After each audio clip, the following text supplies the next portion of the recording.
자, 안녕하세요. 신라불교의 아웃사이더를 대표하는 원효에 대한 이야기 해드리도록 하겠습니다. 원효라고 하는 분이 베스트셀러 작가기도 해서 그 당시에 굉장히 많은 영향을 미쳤던 거는 맞아요. 그러니까는 자장애에서 한번 틀이 만들어지고 난 뒤에 그 다음에 갈망들이 있거든요. 그 다음 단계를 그걸 이제 원효가 어떻게 보면 그 시대적인 요구를 잘 읽었던 거죠. 의상은 제대로 된 글이 없어요. 그러니까 의상은 약간 어떻게 보면 학생을 가리키는 선생 같은 역할을 했었던 사람이고, 원효는 저술가입니다. 그리고 저술도 진짜 막 하는 것 같아. 그 이야기가 이제 금강산배경론 소 쓸 때 소뿌리에서 썼다. 달구지 타고 가면서 뭐 이렇게 썼다는 얘기가 나오는 걸로 봐서 천재적이기도 하고, 어떻게 보면 완성도가 떨어진다라기보다도 자유롭게 그냥 자기 생각들을 쓸 정도가 됐다라는, 그렇게 평가를 해야 되나? 뭐 그런 정도예요. 근데 의상이라고 하는 사람은 없어요. 그 여러분이 아는 그 법성계 그냥 꼴랑 답니다. 그래서 의상은 어떻게 보면 생각보다는 과평가된, 도대체 네 생각이 뭐냐라고 했을 때 글쎄 이게 뭐가 있을까? 왜냐하면 너무 짧기 때문에 그 210자밖에 안 되는데 7글자로 돼서 총 그게 39절이거든요. 그럼 210자밖에 안 되는데 그 안에서 도대체 뭘 얼마나 뽑아낼 수 있느냐에 대한 생각. 그래서 그건 제자들에 의해서 약간 띄어진 인물. 원효 같은 경우는 스스로 자뻑이니까 열심히 한 부분들이 분명히 존재해요. 그래서 그게 원효의 글이 인도까지 가서 뭐 진나의 화신이라는 둥, 그 논리학. 근데 저게 되는지 어쩌는지 저도 잘 모르겠어요. 근데 이 어른들이 다 오래 살았어. 특징은. 그래서 뭔가를 만들어낼 수 있는 어떤 흐름을 만들어내서, 원효도 한 70 정도 살았고, 그다음에 의상 더 살았죠. 의상은 78세까지 살았으니까 그 당시에 무지하게 오래 산 겁니다. 그래서 뭔가 흐름들을 만들어내요. 그래서 신문화쟁론 같은 경우는 논이라고 하는 평가가 원래는 성인이 쓰거나 성인이 손댄 거를 경이라 그러고요. 그 다음에 성인보다 한 급이 떨어지면 논이 되는 거예요. 그 다음에 자기가 쓰는 글들은 뭐 소나 뭐 찬요나 뭐 이런 일반적인 글들, 우리가 쓴 사람들이 쓰는 글들은 그러니까 주석서들이에요. 그런데 금강산매경론, 신문화쟁론 이런 것들은 외국에서, 원효가 논이라고 쓴 게 아니고 외국 사람들이, 그러니까 중국이나 인도까지 간 사람들이 야, 이 정도는 논이라고 해야 되는 거 아니야? 라고 할 정도로, 그러니까 상당히 대단한 글이에요. 그리고 우리나라에는 경은 없습니다. 참고로 말씀드리면, 왜냐하면 우리나라에 성인이 없기 때문에. 물론 뭐 이제 저 이상한 거 행동하는 사람들이 무슨 천부경 뭐 이런 거 얘기하는데 다 그냥 뭐 쓸데없는 소리고요. 아마 일제 강점기 때 만들어졌을 걸로 추정을 합니다. 뭐 북한에 뭐 묘양산에 뭐 비석이 있다더라 어쩌다 하는데 찾아진 거 없고요. 다 그냥 주장만 있습니다. 주장만. 그래서 그런 정도 생각을 하고, 그러니까 우리나라에 성인이 없으니까 경이 없고, 그 다음에 논이라고 하는 책이 2개가 있는 거예요. 신문화쟁론은 완전히 안 남아 있고, 금강산매경론이 남아 있는 거고. 그래서 원효는 베스트셀러 작가인데 무게감 있는 베스트셀러 작가. 그러니까 지금으로 말하면 어떻게 생각하면 마이클 샌던, 뭐 정의란 무엇인가? 안 그러면 이기적 유전자 뭐 이런 거 쓰는 사람들이 있잖아요. 그러니까 아주 어려운 책은 아닌데, 막 논문처럼 막 복잡한 책은 아닌데 읽히는데 뭔가 이렇게 무게감이 다가오는, 영화로 얘기하면 그 영화 있잖아. 뭐 인셉션 만들고 뭐 이런 거 있잖아. 예. 그러니까 단순히 재미로 보는 게 아니고 약간 철학적인 것도 있고, 뭐 매트릭스나 인셉션 같은 그런 영화들, 그런 걸 하는 거예요. 그러면 이게 대중적이지 않느냐? 아니, 대중적인데 무게감이 있지. 이해가 되시죠? 그러니까 그게 원효의 글이라고 보시면 돼요. 그리고 이 사람이 천재적인 기억력을 가졌던 건 맞는 것 같아요. 안 그러면 지금같이 뭐 검색이 자유롭고 이런 시절도 아니고 책을 한번 이렇게 이 두루마기 책이거든요. 이렇게 펼쳐야 되는데 그 중간에 찾기 어려워요. 그리고 책을 빌려주느냐? 안 빌려줍니다. 왜? 책 가치가 너무 비싸기 때문에 그거 자꾸 열었다 닫았다 하면 닳는다니까. 여러분 어렸을 때 고무신을 놔두고 맨발로 축구를 차다가 집에 갈 때 고무신을 신었던 걸 생각을 하세요. 고무신이 다를까 봐. 고무신 다를까 봐. 그리고 그 축구공도 아니고 그 돼지 오줌보. 그러니까 고무신도 귀하던 시절이 있는데 책 같은 거는 훨씬 더 비쌉니다. 그래서 그거 잘 빌려주지 않았을 거고 그런 상황에서 그러니까 한두 번 딱 보고 기억을 다 해야 되는 거예요. 그리고 자기가 저술을 할 때는 어디에선 뭐 나오고 어디에선 뭐 나오고 이거를 해야 되는데 이게 그렇게 쉽지 않아요. 쉽지 않아. 그래서 천재적인 머리를 가졌던 것 같아요. 그리고 요 이야기를 보면 이제 그게 나오죠. 이 해룡 얘기가 자꾸 나오는데 뭔 놈의 해룡이 이게 서해용이거든요. 서해용. 중국하고 왔다 갔다 하지 우리가 동해로 안 나갑니다. 그러니까 동해용왕 이야기는 별로 없어요, 사실. 왜? 우리가 동해로 두 가지 이유 때문에 못 나가는 거예요. 동해 쪽 가서 어디로 갈 건데? 하와이 갈래? 아니 미국 갈 거야? 아니 여러분이 고려나 신라에 살았다고 생각해봐. 동해로 어디 갈 거야? 그리고 동해는 무서운 바다예요. 만만한 바다가 아니에요. 갈 수 있는 데가 아니라니까. 나가면 죽습니다. 수심도 굉장히 깊고 망망대해야. 서해는 수심이 50m밖에 안 된다니까. 그래서 만만한 바다예요. 만만한 바다. 그래서 저기에 자꾸 뭔 용이 산다는지 모르겠는데 아무튼 자장 얘기 때도 정암사살교에 보면 오대산 용 얘기가 나오고 서해용 얘기가 나오고 저는 뭐 서해용은 명랑 때도 나오고 저는 뭐 서해용도 계속 나오는데 제가 얘기했잖아. 저 용 죽는다고. 그리고 저기에 뭔가 서해용과 관련된 전설이 있긴 있어. 그게 복례방장 영주산이 전부 다 그 거북이 등 위에 올라 있는 산이거든요. 거북이 등 위에 있는 산에 신선들이 살아. 엄청나게 큰 항공모함 몇백 개 급의 거북이가 있어. 그 거북이 등 위에 산이 있어. 거기에 신선들이 살아. 그러면서 움직이는 거야. 근데 거북이가 그냥 거북이가 아니고 또 그런 거북이는 현무 생각하시면 돼. 거북이용이야. 거북이용. 그냥 거북이가 아니고 거북이용. 그래서 뭔가 그런 거가 관련된 스토리가 있어. 그래서 서해왕 얘가 자꾸 나오는데 있을 확률은 없고요. 서해에. 그게 오래된 바다가 아니야. 저기가. 그래서 서해용왕이 자꾸 뭘 이렇게 간섭을 하는데 난 뭐 하는지 난 잘 모르겠고. 근데 서해왕 얘기는 계속 나와. 그럴 수밖에 없는 게 무역선이 그쪽으로 계속 다녔기 때문에 바다가 살기를 원하는 거야. 잠잠해지기를. 그러면 이제 용왕에게 빌다 보니까 서해왕 스토리가 계속 나오는 거예요. 근데 뭔 얘기가 나오냐면 금강산매경이라고 하는 게 있어요. 금강산매경. 이거를 용왕이 줬대. 서해 용왕이. 용왕이 이렇게 줬대. 용왕이 전달자인데 근데 이게 약간 축가는 아니었겠지. 그런데 뭔 얘기인지 나도 잘 모르겠어. 이게 인도 경전이면 인도는 가로 쓰이고 폐역경이 이렇게 생겼어요. 그래서 주가는 책자를 보면 이렇게 써 있거든요. 책자거든요. 이게 나무나 대나무를 깎아 가지고 이렇게 만들어서 정확하게 말하면 이런 골판 같은 거를 쭉 만들어서 이걸 이렇게 연결하는 거예요. 그래서 이걸 또로록 말았다가 또로록 펼쳤다가 이렇게 보는 거고, 요거는 여기에 폐역경 구멍이 뚫려 가지고 이게 경전이 이렇게 쭉 가로로 쓰기예요.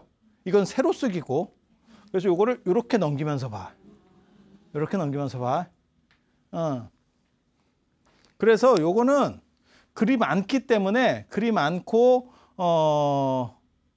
그 다음에 한자는 한 글자가 단어인 경우에요. 그래서 저게 저런 주관 같은 게 이렇게 흩어지면 참 깨기가 어려워. 어떤 게 그 다음 글인지를 여기 좀 애매한 경우들이 상당히 있어요. 이 끈이 끊어지면. 요즘 책은 제본 게 터졌어. 그래도 앞뒤를 이렇게 맞춰보면 페이지가 없다고 하더라도 스토리를 가지고 쭉 할 수 있겠지. 그런데 한자는 저게 글자도 몇 개 안 들어가. 그래서 저게 깨지면 굉장히 힘들다고, 복잡하다고. 그래서 예전에 진시황이 분석행위하고 난 뒤에 한나라에서 책을 따로 모았거든요. 이제 분석행위에서 많이 파손됐기 때문에 그때 저 주간 가지고 간 사람들이 권당 돈을 줬거든. 그래서 그걸 짜깁니다. 한 권을 이렇게 두 권처럼 왜 그런 거 있어요. 정부에서 발전소 같은 거 짓는다 이러면 갑자기 주인이 막 땅 주인이 늘어나. 쭉 쪼개기 시작해. 오, 주인이 이렇게 많았어요? 이런 거 있어, 이런 거. 그런 식으로 됐다고. 그리고 오래된 이런 땅속이나 이런 데서처럼 책이 나오면 끈이 먼저 끊어진다는 거예요. 그러면 이게 요거 맞추기가 쉽지가 않아. 이게 보통 일이 아니에요. 그런데 요런 책은 글자가 많이 들어가요, 여기가. 그러면 요게 낱장으로 여기가 딱 빠져가지고 촥 터져도 맞추면 된다. 근데 뭔 소린지를 왜 모르겠다라고 하냐면 용왕이 줬는데 책이 터진 책을 줬대. 터진 책을 줬는데 그걸 사람이 맞출 수가 없대. 일반 사람으로서는. 그러면 주간이라는 얘긴데 폐업경이 아니고 주간이라는 얘긴데 주간에 왜 불교경전이 쓰여 있지? 아니 그냥 의심을 하는 거야. 용왕은 짭을 가지고 있다. 용왕은 누구한테 사기를 당했다. 그래서 자기는 대단한 책이라고 생각하는데 실제로는 인도께 아니었다. 그 얘기를 하는 거야. 그래서 저거를 누가 맞췄냐면 대한 스님이 맞췄어요.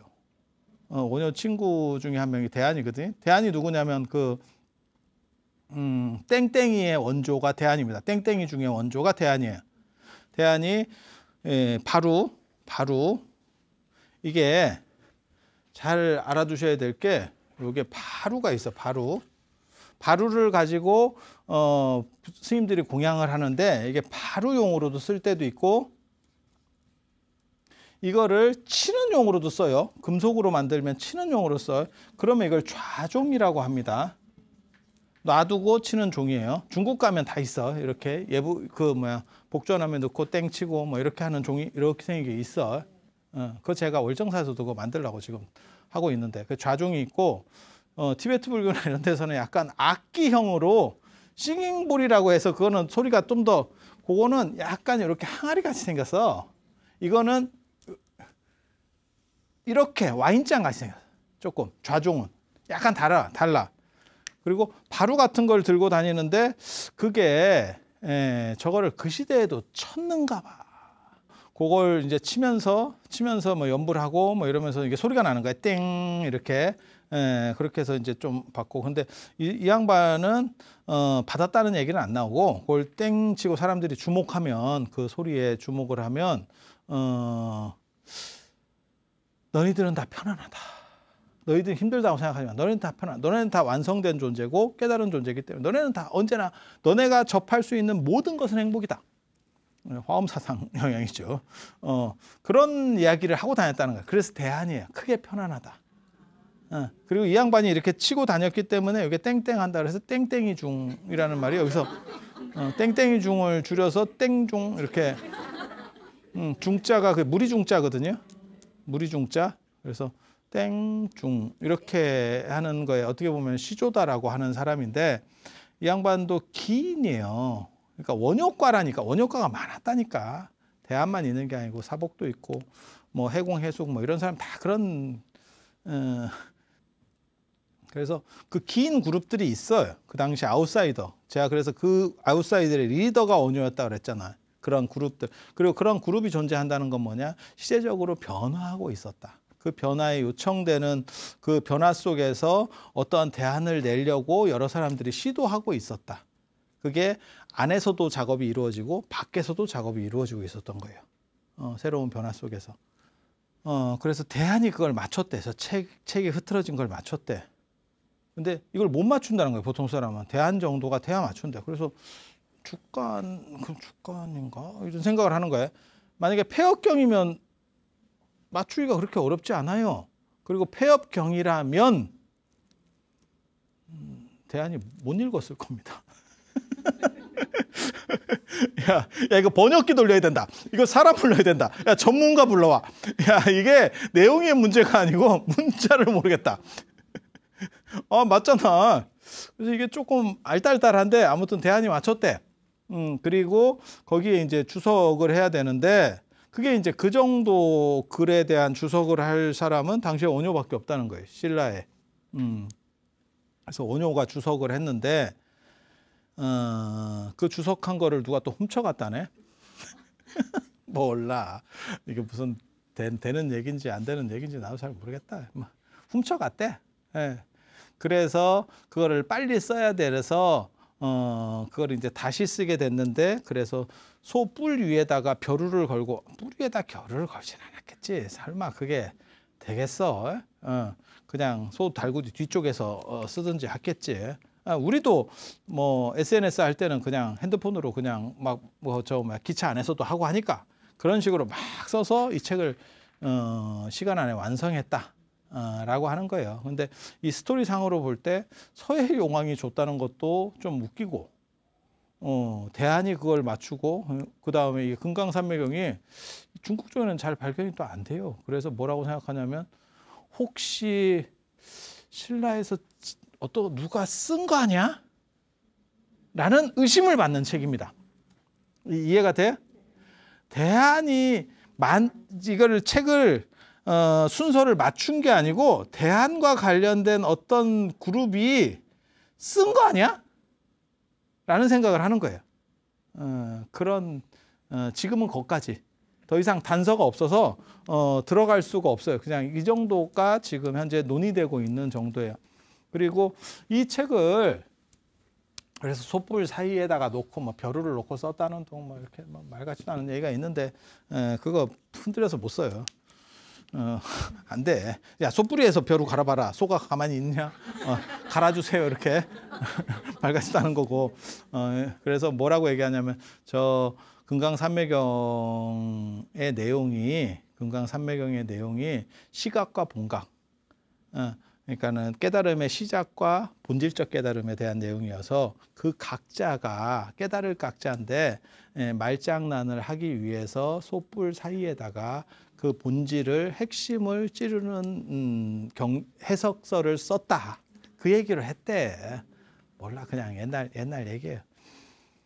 그래서 저 책이 다 완성이 됐는데 그걸 소라고 하는 거예요. 원효가 썼으니까. 나중에 사람들이 보고 중국 사람들이 보고 야, 이 정도는 논이라고 해야 되는 거 아니야? 그래서 금강산매경의 주석서를 금강산매경 논이라고 하는 거예요. 책을 읽어보면 저 금강산매경이 그렇게 감정도이고 진귀한 책입니까? 아닙니다. 그냥 쏘쏘합니다. 만약에 그렇게 대단한 책이면 저 화엄경이나 법화경처럼 하나의 학파가 만들어져요. 그러니까 화엄경이라고 하는 텍스트를 중심으로 해서 화엄종이 만들어지는 거고 법화경이라든지 이런 거를 텍스트로 해서 천태종이 만들어지는 거예요. 근데 금강산매경이 그렇게 대단하면 그것과 관련해서 어떤 학파가 만들어져야 될 건데 없어요. 그러니까 동아시아의 학파들은 대부분 다 어떤 경전과 관련해서 만들어지거든요. 그러니까 지론종이면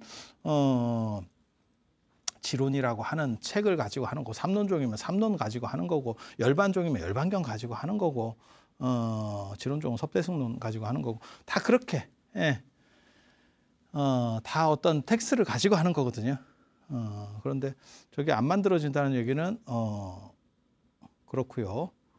그냥 그런 정도라는 걸 알 수 있는 거고, 그리고 저 책이 이제 저게 주석서가 완성되니까 그러면 책도 나오고 주석서도 나왔으니까 황룡사에서 한번 이렇게 강의를 했으면 좋겠다라고 했대.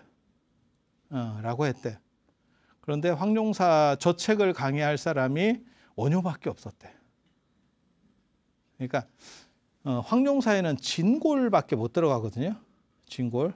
저 당시에는 이제 성골은 없으니까 진골밖에 못 들어가는 진골만 들어가는데 거기 이제 백고자 법회도 하고 뭐 이렇게 하거든요. 백고자 법회는 100명의 스님들이 앉아서 100명의 큰 스님들을 모셔놓고 법문을 듣는다라고 하는 게 백고자 법회예요. 황룡사에서도 그런 게 열렸는데, 그리고 전에 제가 그 얘기 해드렸는데 원광서학조에 보면 백고자부패 때 원광이 리더였었다. 총 100명의 리더가, 그러니까 최고가 원광이었다. 이런 얘기도 제가 해드렸었거든요. 그래서 그런 법회들이 있었는데, 그러니까 큰 스님들이 많이 있었는데 저거를 스님이 좀 하시죠. 그러면 사람들이 다 됐고요. 이렇게 바쁘고요. 다 약속이 있지. 책이 가면 다 약속이 굉장히 바쁘지. 그래서 원효밖에는 할 사람이 없다는 거잖아요. 그래서 원효가 육두품인데도 불구하고 원효를 데려다가 백고자법회에 앉히니까, 제가 지난 시간에도 그런 말씀 드렸잖아요. 원효가 약간 신분 컴플렉스가 있었던 것 같다. 원효를 이해할 때 신분 컴플렉스가 굉장히 크게 작동하는 것 같다. 라는 얘기를 했었는데, 그때도 이제 원효가 한 말이 그거죠. 100명의 석가래를 뽑을 때는 내가 들지 않더니. 나 그 얘기 진짜 되게 재밌다니까. 석가래 이렇게 집 지을 때 이렇게 되는 게 석가래잖아요. 이렇게 석가래 뽑을 때는 내가 들지 않더니까. 백고자법회에 자기는 소송 못 받은 거예요. 전에 하나의 대들보, 맨 위에 용마루 위에 올리는 그 대들보 있잖아요. 그 대들보를 뽑을 때는 나밖에 없구나. 이게 1000마디예요. 원효의 1000마디. 진짜 꽁하지. 진짜 꽁하지. 그걸 또 담고 있었네, 이 사람이. 그 얘기를 시작해서 깔고 얘기를 하는 거예요. 그 얘기는 뭐냐? 자기에 대한 자존감이 굉장히 높은 사람이라는 것도 알 수 있고, 그 자리에서 그렇게 얘기하면 저 사람들이, 그 진골 고승들이 쉽게 말해서 신분이 높아서 반쯤은 날로 먹었겠지. 위치가 높은 거예요. 정치적으로 저 사람은, 그러니까 승려로서는 굉장히 높은데 뭐 공부를 열심히 했냐? 그건 아닌 것 같고, 뭔 뜻인지 대충 아시겠지? 그런 사람들이 그 얘기를 들으면 맞아, 우리가 잘못했어, 이렇게 생각할 것 같아? 지금도 마찬가지야. 상대의 잘못을 지적하면 상대가 부끄러워하느냐? 그게 아닙니다. 그건 네 생각이고, 여당 야당 할 때도 봐봐. 어떤 거는 그 사람의 지적이 타당한 경우도 있어. 그러면 그걸 받아줍니까, 저쪽에서? 그거는 생각해보니까 당신 말이 맞네요. 이렇게 하고 넘어가? 아니야. 뭔 개소리야. 그리고 신분제가 딱 걸려버리면 밑에 사람 얘기 잘 안 들려요. 아예 안 들려요. 우리가 저런 사람 말을 경청해서 들어야 됩니까? 이 생각이 있는 거예요. 그래서 원효라고 하는 사람이 생각보다 그런 부분은, 아무튼 이 신분과 관련된 컴플렉스는 굉장히 많았고, 그 부분을 이해하면 원효의 행동이 다 이해가 돼.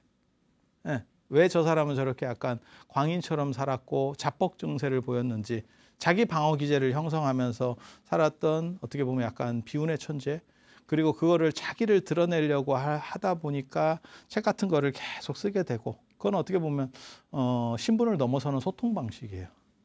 소통 방식.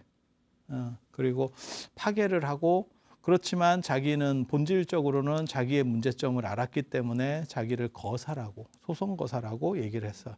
그런데 이 사람을 누군가가 나중에 스님으로 다시 올려줍니다. 그것도 성스러운 스님이죠. 성스러운 스님으로.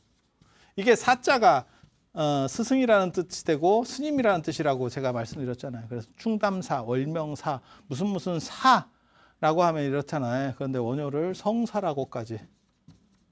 누구냐? 대각국사 의천입니다. 고려시대 때. 의천. 의천의 입장에서는 저렇게 할 수밖에 없었던 게, 교종과 선종들이 서로 간에 이렇게 각축전을 벌이고 있어요. 여당, 야당 막 이렇게 각축전을 벌이고 있었어. 그러니까 중립적이고 세력이 없는 누군가를 상징인물로 세워서 전체를 그쪽에 이렇게 통합시켜야 된다는 생각을 했어요. 의천 같은 경우는 게다가 문종의 넷째 아들이거든요. 그러니까 왕자 출신이니까 국가가 자꾸 시끄러우니까 종교가, 불교는 다 하나 아닙니까? 그건 네 생각입니다. 그건 네 생각입니다. 절대 그렇지 않습니다. 그리고 원래 형제의 난이 더 잔인한 거예요. 제가 얘기하잖아. 치킨집이 치킨집과 경쟁할 때 잔인한 거고, 피자집이 피자집과 경쟁할 때. 그래서 같은 불교 안에서 싸움이 더 치열한 거예요. 우리가 정통이고 너네가 이단이고, 이런 논점들이 계속 존재하고 있었을 거예요. 그래서 그때는 다른 종교가 있으면 이게 서로 뭉쳐요. 이해가 됩니까? 그래도 우리가 불교끼리 먼저 뭉쳐야 되는 거 아닙니까? 이렇게 나온다고. 그래서 제가 얘기하잖아요. 진울 스님 때 보면 천태종이 만들어지면 의천에서 나중에 천태종, 그러니까 의천이 두 가지를 하거든요. 하나는 불교 안에서 한국 불교 안에서 뭔가 하나의 상징 인물을 세워서 모든 불교를 통합하려고 하는, 그게 국가적으로 유리하다고 생각한 거예요. 자기는 왕자 출신이었기 때문에 더 국가적인 생각을 하게 된 거예요. 그렇게 해서 띄운 게 원효입니다. 그래 화쟁국사. 화쟁국사라는 이야기를 하게 되는 거고, 그 다음에 원효 성사 뭐 이런 쓸데없는 얘기들. 근데 탈퇴한 사람을 굳이 끌어들여서 이게 하는 게 맞나 싶은 거죠. 그 다음에 의천이 또 뭘 했냐면 저 원효 같은 걸로 한번 안쪽에서 대합을 한번 냈다가 요거 갖고 그렇게 쉽지가 않아요. 그 당시 불교들이 그러면 원효로 통일합시다. 이렇게 했을 것 같아? 안 돼요. 안 돼. 그러니까 뭘 했냐면 중국에서 불교를 하나 수입해 왔죠. 우리나라에 뚜렷하게 없었던. 그게 천태종 수입입니다. 의천의 천태종 개창. 개성이 국청사를 만들고 중국의 천태산에 가가지고 화엄종 출신이에요. 의천은. 그런데 천태산에 가서 내가 천태대사의 그 가르침을 우리나라에서 만들겠습니다. 고려에서 만들겠습니다. 그래서 국정사에 만들고 천태종을 중심으로 해서 전체 불교를 통합하려는 시도들을 합니다. 그렇게 그때 가장 많이 움직였었던 게 선종 스님들이 그쪽으로 다 저쪽이 대우가 좋다는데요. 그래갖고 또 이쪽으로 다 가고 있었지. 그랬더니 선종에서 박터지게 싸우고 있다가 자기들끼리 싸우고 있다가 일단 저놈이 주적이다. 천태종이 문제다. 우리끼리는 뭉쳐야 된다. 그러면 사굴산문으로 뭉칠까요? 가지산문으로 뭉칠까요? 됐고요. 우리는 해능 스님 중심으로 뭉쳐야 됩니다. 그게 조계종입니다. 그게 조계종입니다. 거기서 조계종이라는 말이 나오게 되는 거예요. 네. 그래서 일단 선종 뭉치시고요. 이렇게. 그러니까 이게 지그들끼리 싸우다가 강한 외부적인 힘이 들어올 때 단결해요. 그래서 제가 그 얘기 하잖아요. 고려시대 때 왜 이승류의 제왕운기, 그 다음에 일원의 삼국유사의 단군 이야기가 나오느냐. 몽고가 내려왔죠. 몽고 지금 이민족들이 쳐들어오고 있죠. 그거를 한반도 사람들이 고구려 백제 신라 됐고요. 그걸 나누자는 게 아니고 어떻게 해서든지 단일한 어떻게 보면 민족 공동체를 만들어내야 되는 거죠. 그들에 맞서서. 그리고 똑같은 일이 일제강점기에도 벌어집니다. 일제강점기 때 일본이 들어와서 우리를 이렇게 유린하니까 한국 사람들은 뭉쳐야 되는 거 아닙니까? 라고 해서 나철의 대종교 운동, 내가 단군교 운동입니다. 단군교 운동. 그래서 단군 이야기 되게 오래된 거 아닙니까? 아닙니다. 여러분이 생각하는 것처럼 그렇게 오래된 거 아닙니다. 그래서 이렇게 외세가 움직일 때, 외세가 강력하게 쳐들어올 때 우리가 뭉쳐야 된다라는 생각들이 발생하기 쉬운 구조들이 나타나요. 나타나. 그리고 그렇게 나타남과 동시에 그 대안들을 내세우려고 하는 부분들도 존재하죠. 그래서 원효를 스님으로 만들어주는 게 의천입니다. 의천입니다. 원효는 그냥 이통현처럼 장자로 남아 있었어야 될 사람인데, 거사로 남아 있어야 될 사람인데, 원효가 스님으로 들어오면서 어떤 일이 벌어지느냐? 한국 불교가 개판이 되죠. 왜? 상징 인물이 대처승이에요. 이러면 이게 참 문제가 된다. 뭔 얘기인지 알아듣겠어요? 그러니까 사람이 호랑이를 그리려고 하다가도 고양이가 그려지는 게 인생이에요. 그런데 처음부터 쥐를 그리려고 하면 이게 문제가 되는 거예요. 그래서 제가 늘상 얘기할 때 원효는 사상가로 그냥 영역을 나눠주고 상징 인물은 의상을 써야 된다라는 얘기를 하는 거예요. 의상은 처녀가 그렇게 좋다라고 달라붙어도 의상은 그냥 와가지고 애가 자살을 했어요. 원효는 과부를 꼬셔가지고 이게 도대체 사람인가? 이게 도대체 무슨 스토리가 이런가? 그래서 사람이 청정하고 맑게만 살 수는 없어. 하지만 그게 모델이 돼야 되는 거예요. 왜? 그게 사회적으로 영향을 미치거든. 사람이 변절할 수도 있다. 일제강점기 때 맨 마지막에 그 반민특위 같은 데서 올라가면 뭐라고 얘기하냐면 나는 진짜 할 만큼 했었다. 내 입장에서 어쩔 수 없었다. 이런 사람들도 있어요. 아니 그럴 수도 있잖아. 이해가 된다니까. 하지만 그런 사람들을 다 그 건건을 다 이해를 하면 범죄자는 존재하지 않는다니까. 그리고 친일파도 존재할 수가 없어요. 다 사연이 있지. 다 사연이 있지. 사연 없냐? 그 일을 다 못 봐줘. 어떤 기준을 정해야지. 기준을 정해야지. 그래서 의상과 원효는 같은 동시대를 살았고 같이 친구기도 했고 원효 의상이 좀 어려요. 그런데 아마 둘의 관계가 애매했을 겁니다. 애매했을 겁니다. 왜? 원효가 나이는 많지만 신분은 의상이 높고 의상은 유학파고 원효는 국내파거든. 원효는 선동가 기질이 있었을 거예요. 분명히. 그게 민중 포교를 한다는 얘기가 말을 굉장히 이렇게 감칠맛 나게 하는 거지. 저도 이렇게 보면 사람들 이렇게 보면 말 잘하는 사람은 얘기를 별 소재가 아닌데도 끝까지 듣게 하는 힘이 있고 말 못하는 사람은 주제가 좋은데도 저걸 저렇게 못 살리나? 저게 인생을 저렇게 가나? 싶은 사람들이 있어요. 그래서 원효 같은 사람은 사실은 대중 속에서 뭘 얘기를 해야 된다라고 하는 거는 굉장히 어려워. 이런 조건보다, 그러니까 학교보다 제가 늘상 얘기하는 거 있어요. 사찰에서 법문하는 게 훨씬 어려워요. 왜? 중구난방으로 듣는 사람들이 편차가 굉장히 심하거든요. 그리고 절에서 얘기하는 것보다 일반인 상대로 얘기하는 게 더 어렵습니다. 거기는 종교가 막 섞여 있거든. 그런데 원효는 민중들에게, 그것도 야외에서 수업하잖아. 야외에서 시끄러운 상황에서 저작거리 같은 데서 막 얘기를 해서 사람이 모이게 한다. 입심 진짜 좋은 거예요. 그리고 입심만 좋은 게 아니고 글 쓰는 능력도 굉장히 빠른 거고 암기력이 좋아서 어디에 뭐가 나온다 이게 논리적으로 쭉 나오는 거야.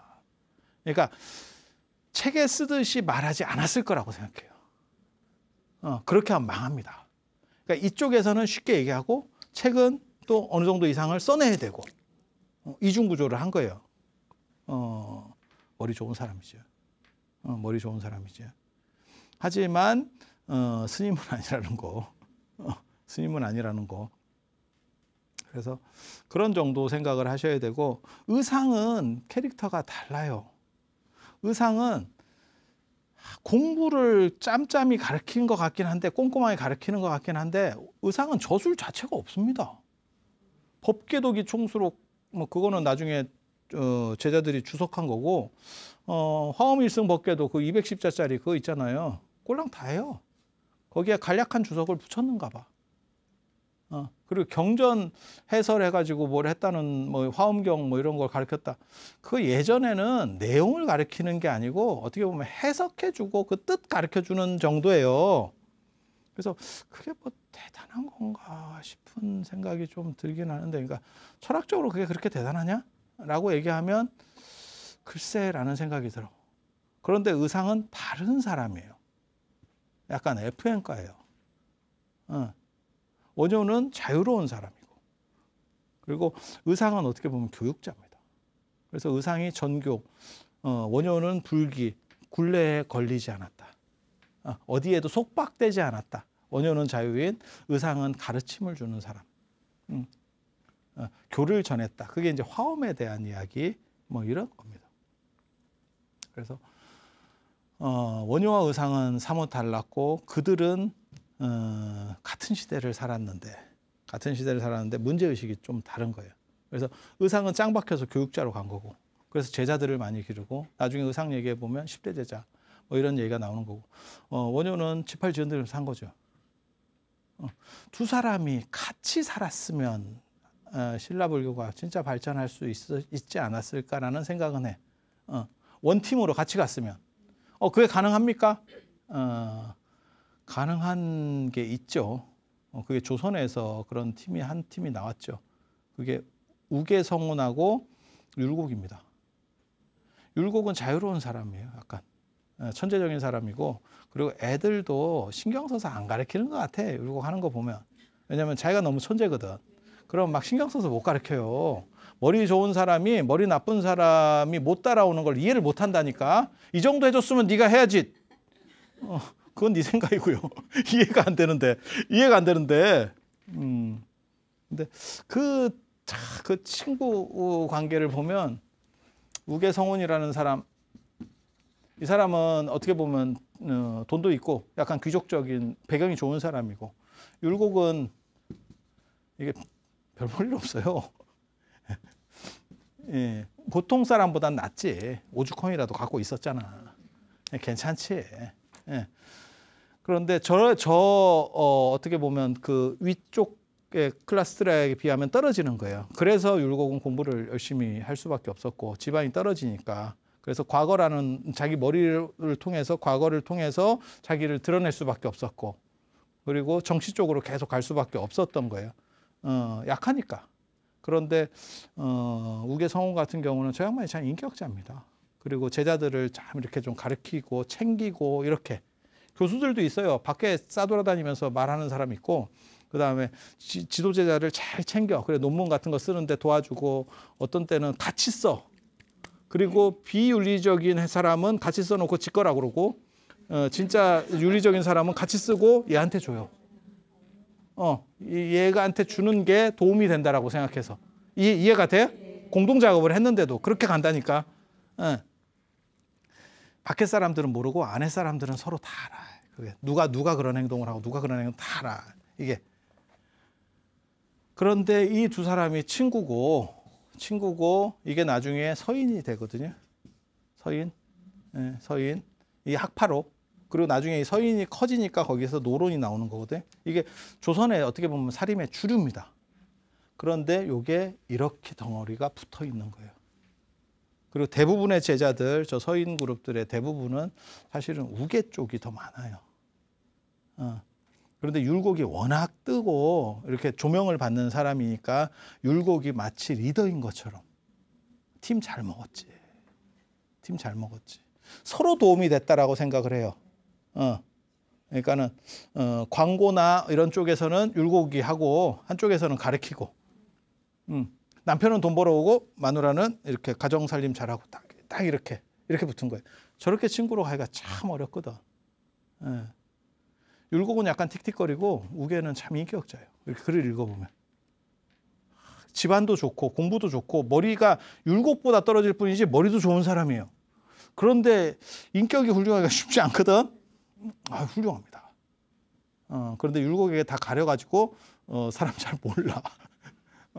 근데 원효하고 의상도 그렇게 결합이 됐으면, 원효는 계속 그 경주라는 수도에서 뱅뱅뱅 돌면서 나 좀 안 불러라고 얘기하는 사람, 의상은 경주 아니면 어때? 라고 하면서 부석사까지 가는 사람. 완전히 성향이 달라. 그런데 어떻게 저렇게 유학도 같이 가려고 했는지, 그리고 그 유학 가는 과정에서 사단이 벌어지잖아. 그게 뭐 해골물로 이야기되는 무덤 사건. 그런 이야기들은 나중에 의상 스님 얘기할 때 해드릴 수 있도록 하겠습니다. 그래서 다음 시간에 의상 전교조, 그 다음에 승전 총루, 그것도 화엄종 인물이에요. 원래는 원효 나오고 사복불원조가 있어서 원효랑 친구였었던 사복이라는 사람 이야기가 잠깐 나와요. 근데 이게 약간 이질적이어서 요건 뒤쪽으로 빼버리고 화엄종 얘기 잠깐 해드릴 수 있도록 그렇게 하겠습니다. 자, 들어주셔서 감사합니다. 감사합니다.